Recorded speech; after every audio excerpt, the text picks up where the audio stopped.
Welcome back everyone to the channel, and we've got some very interesting news today regarding Nigel Farage now being the favourite with the bookies to be the next Prime Minister. Can you believe even saying that 6 months ago?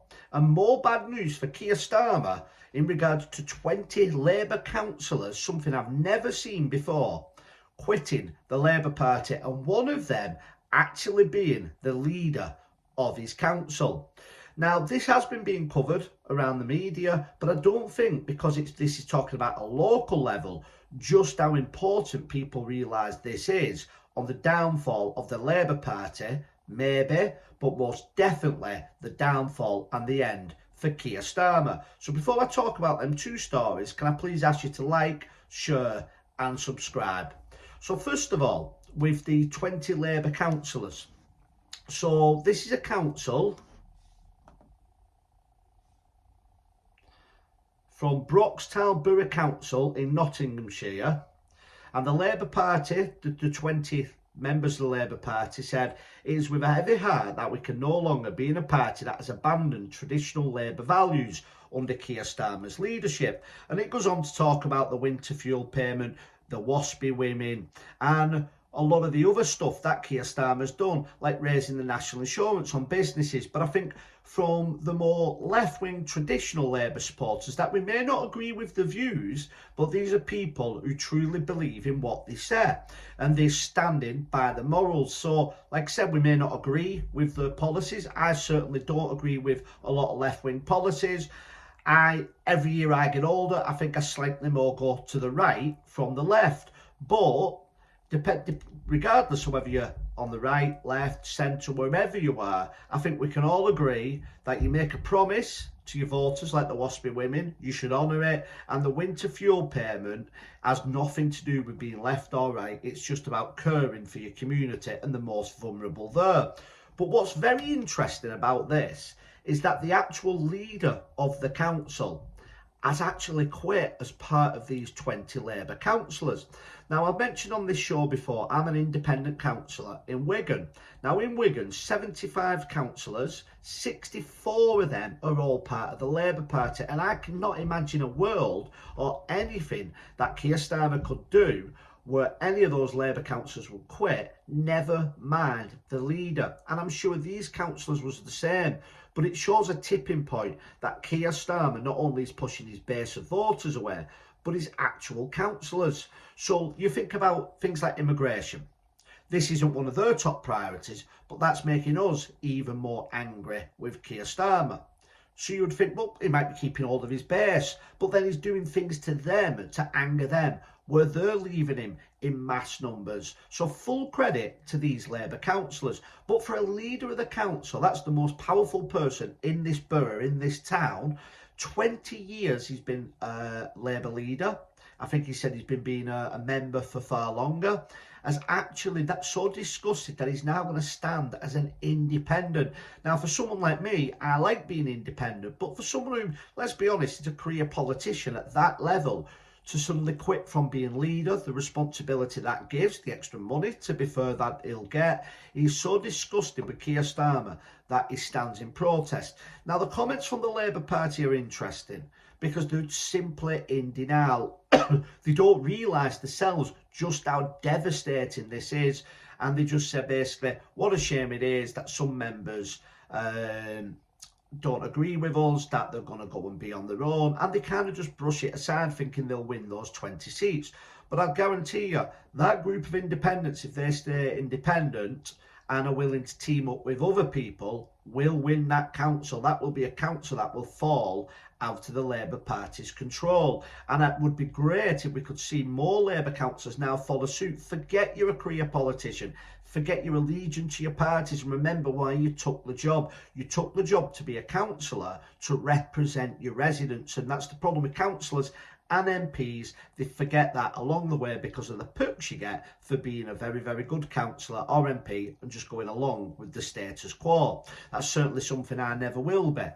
But the big story of today, and I think is really, really exciting, is that Nigel Farage has become the most popular now person with the bookies to become the next Prime Minister. Now, obviously, this doesn't mean he's more likely at this stage than Keir Starmer, because this is about the next Prime Minister.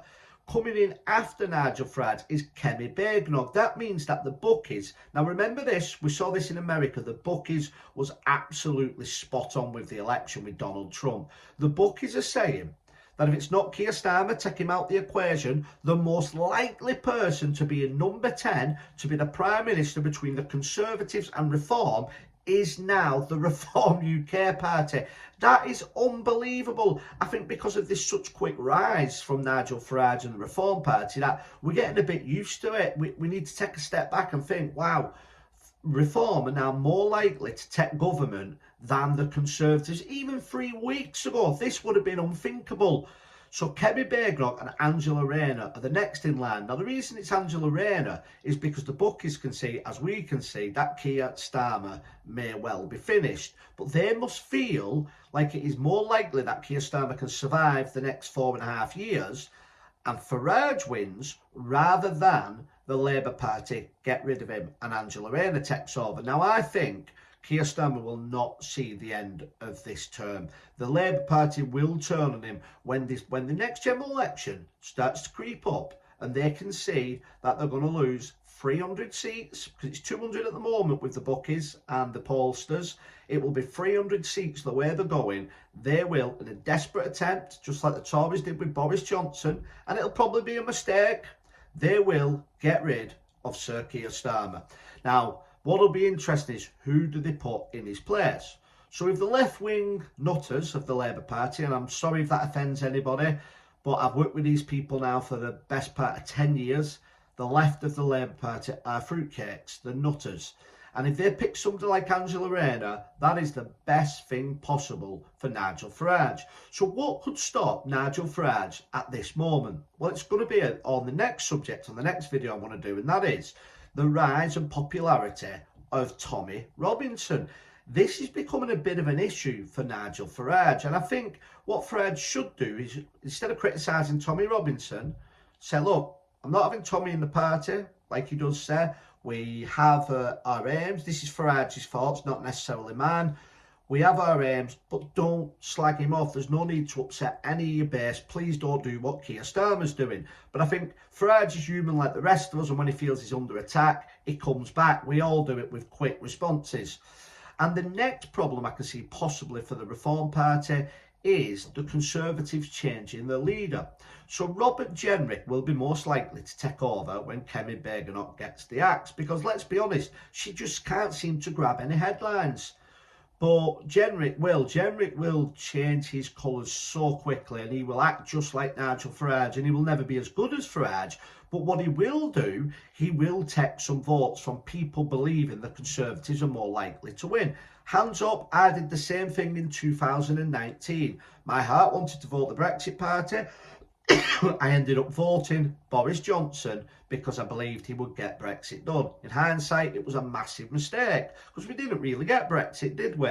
But that is the problem with some voters. So if Robert Jenrick gets in, I think that will eat into the Reform vote, or will it make more likely some form of alliance possibly? I'd say at the moment, Reform UK don't need an alliance, but stay tuned in, because I am going to talk and address the old Tommy Robinson, Nigel Farage issue, and how I think Farage should play this, my thoughts on Tommy Robinson, and what I think is going to happen, unfortunately, if Reform do continue to attack Tommy Robinson. Like I said before, as a political party that needs to win the middle ground to win a general election, I don't want Reform to be a fringe party where it just has a couple of million people absolutely love it but can't govern. I understand where Farage is coming from, but I think the tactics from some Reform leaderships, people at the moment like Farage and Tice, I think they are making a big mistake. So please keep an eye out for that video, and I hope everyone's had a happy new year and a lovely Christmas.